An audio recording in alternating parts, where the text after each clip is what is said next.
Hello and welcome. Today I wanted to shoot a review of this saber, which is the LGT Revan saber from LGT Sabers. Now, before I get going, I wanted to sort of cover at least a little bit about what that means.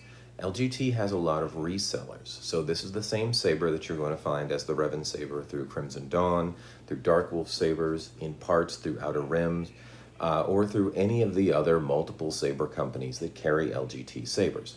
For a while, even Bendu Armory was carrying LGT parts, and this saber was available on their site. So this saber gets around a lot, but essentially what it is the Reven saber from LGT Sabers. Their primary mode of distribution, other than all of the distributor sites, is AliExpress. Now, the parts for this come and go. Sometimes they're in, sometimes they're not, through all the different places. So in terms of cost, this is one of their least expensive sabers. If you can find it in as an empty hilt, it's around $50 to $60, which is ridiculously inexpensive for a saber hilt, especially when you can pay $200 for something very similar to this, empty from someplace like Corbanth. So it's a very inexpensive hilt down with some of their basics. If you get it installed, it's going to cost you about $100. Depending on the markup, it may cost you up to $200, depending on where you get it, how available it is at the time, and where you find it. But you're probably not going to find this for more than about $200. It is one of their base model sabers. So seeing them devote a base model saber that's widely available to a Reven design is actually kind of nice, because I always love it when the expanded universe gets a little bit of love.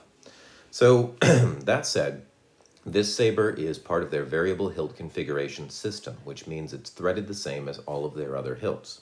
If I did not like the bottom section and pommel of this, I could unscrew it, screw on some spare parts, and customize the saber up a little bit. This saber also, by being part of their variable hilt configuration, it uses their typical Saber Core system.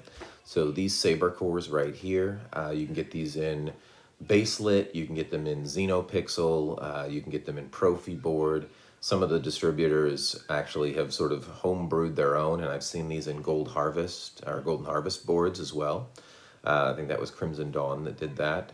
Mystic Knights, I think, might have had a Golden Harvest board once upon a time. But the same Saber Core system that works in all other LGT sabers.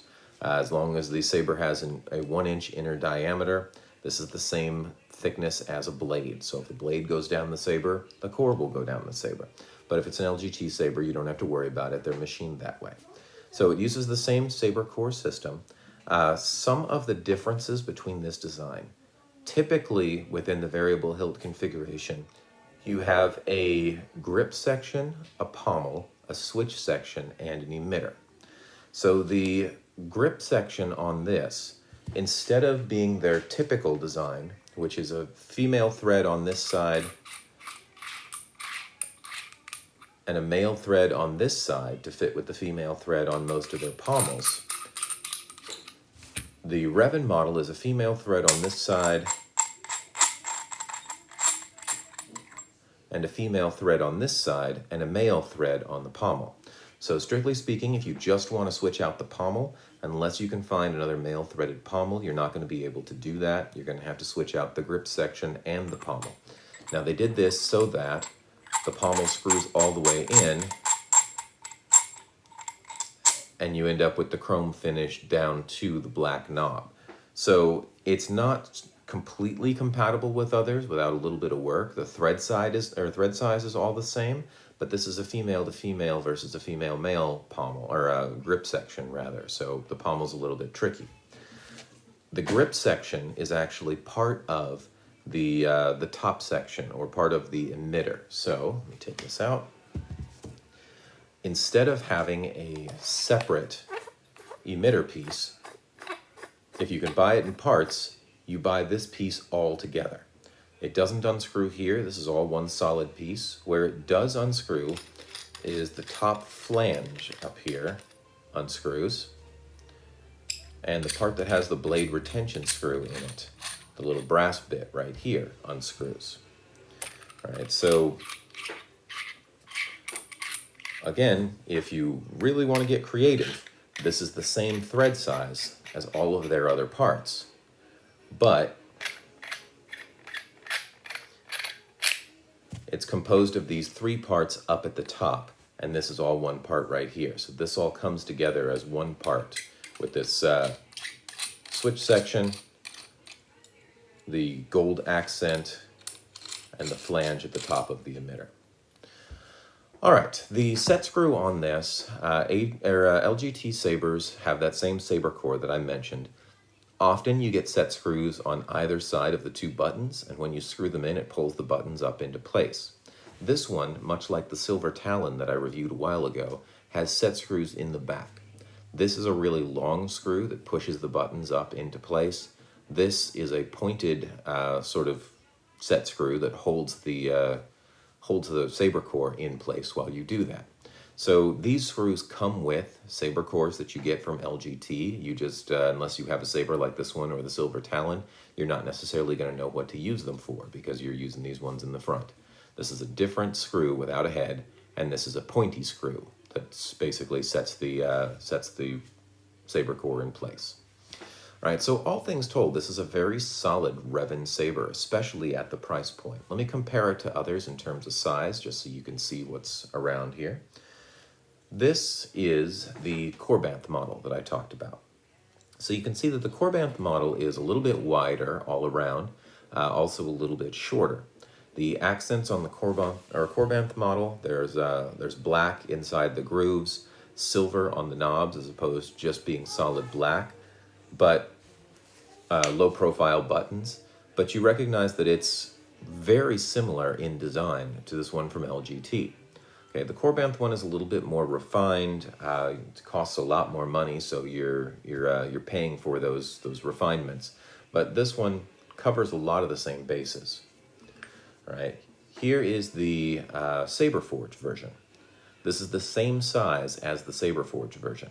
My Sabreforge version is weathered, otherwise would look a lot more like this. Sabreforge has that 2-button setup. It actually, if it weren't thread locked, I believe that this part comes out and this is like a sleeve on top of it. So same length, a little bit thicker, but very similar sabers.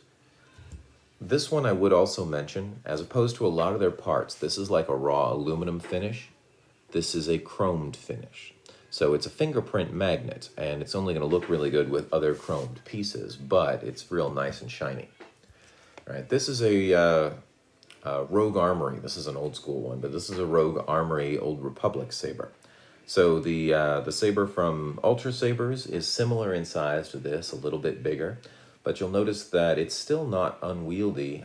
This one's about as long as any of the models are, but it's thinner than everything except for the Vader's Vault. It's got the same thickness as the Vader's Vault version, but it's as long as the longest models. So it's actually a pretty good two-handed saber if you want it to be. All things told, it's a very solid design, and like I said, I love to see Old Republic designs get some love, especially in the lower end market, without having to pay very premium prices on this.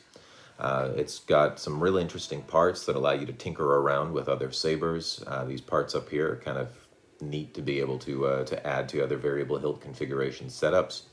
Because it uses their chassis, it has the ability to do red, green, blue baselit. It has the ability to do Xenopixel. It has the ability to do Prophy Pixel or Golden Harvest if you can find it. So I kind of like the interchangeability of that. If you're looking for a sound saber, this is a really good buy-in in terms of Reven sabers, which also is a good saber because of the fact that it's a solid just tube. There's no activation boxes, there's no pointed edges. This is a decent saber for getting into in terms of stunt spinning. Right? Is it the best Reven saber on the market? No, but for the price point, this is a really good place to start, so I'm pretty happy with the fact that this exists. Now the main difficulty is trying to find it in stock through the various places that carry it. All right, if this review has been of use to you, then please join me back for more, and I'll see you next time.